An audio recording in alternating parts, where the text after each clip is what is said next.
The reason we cannot find our true nature, that we cannot find ourself, is that we are already ourself. The consciousness that is conscious of these very words is already fully and completely what it is. It cannot be acquired, gotten, attained. It is already here, right now. The very one that is conscious of these words is the one that the mind is seeking.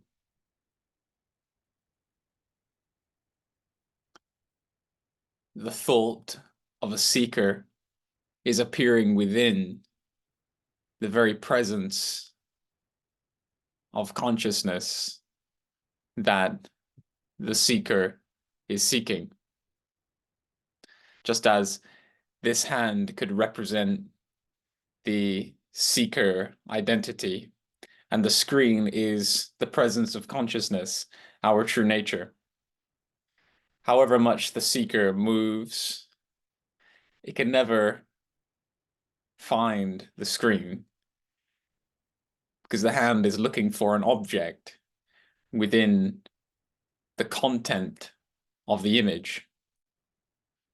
That is, the seeker is looking for an objective experience that exists in the form of a mental state, a sensational state, or a sense perception. But consciousness is the non-objective screen within which this movement of thought is appearing. Consciousness is not an object that appears.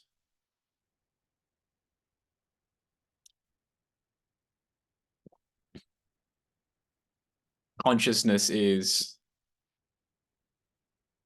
not an object to itself. There is no distance or separation or division between consciousness and itself.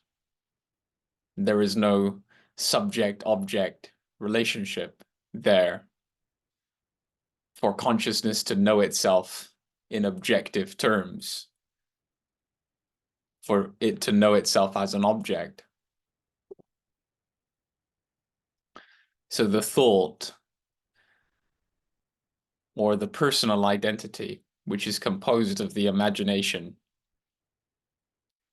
is destined to fail in its seeking, because its background and substance is already that for which it is in search.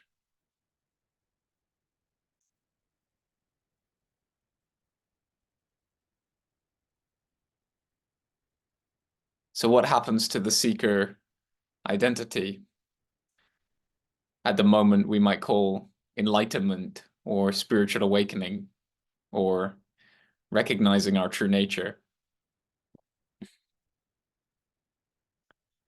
Simply the dissolution of this seeker identity.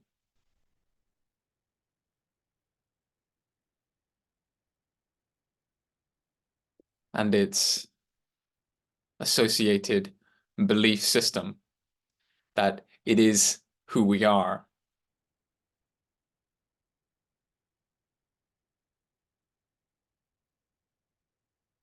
We are this presence of consciousness that witnesses the apparent seeker identity, the one that says, I want to be free, I want to become enlightened, I want to awaken to my spiritual nature.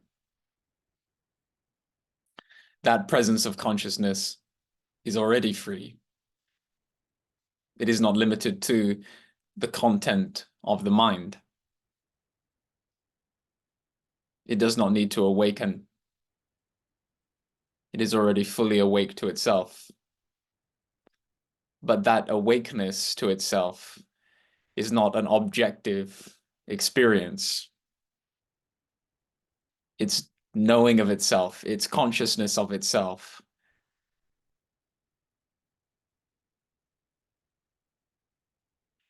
Is no distance and no time from itself. It is itself. That's what it is. The nature of consciousness is to be and to know itself simultaneously as one presence.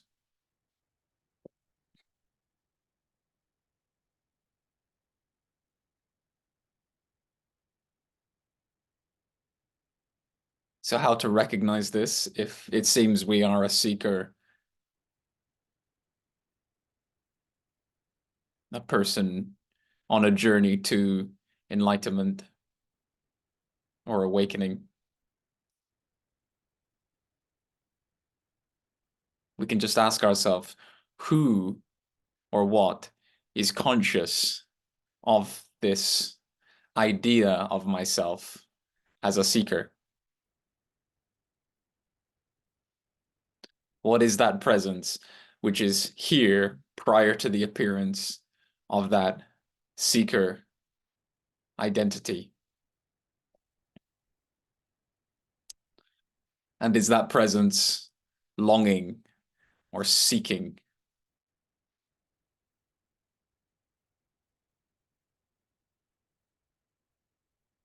We see that this conscious presence, the one hearing these words right now, is already conscious of itself and is not seeking, is not longing, is not desiring anything. All of the movements of seeking, longing, desiring are composed of thought, a thought that appears to us, that we are conscious of.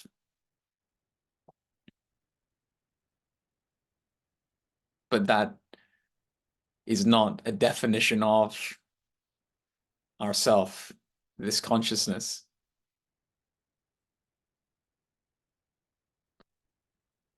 And being this consciousness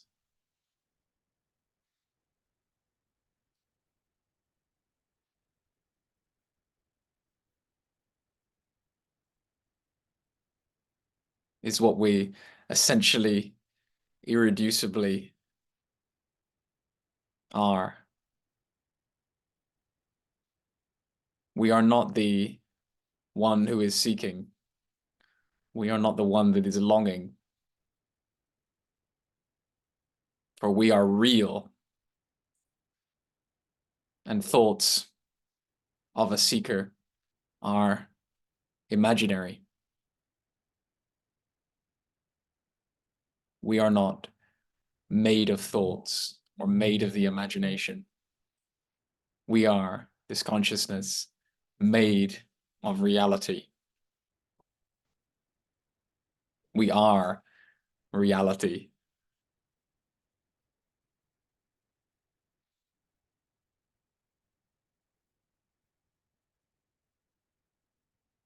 And this presence of reality that is conscious here now is ever present.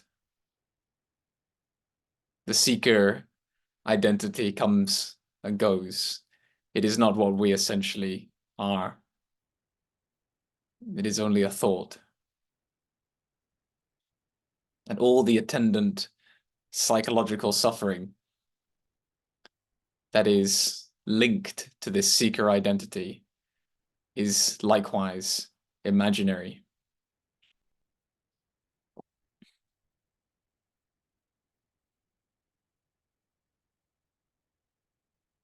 It really is as simple as recognizing that all of our psychological suffering is for an imaginary self that appears and disappears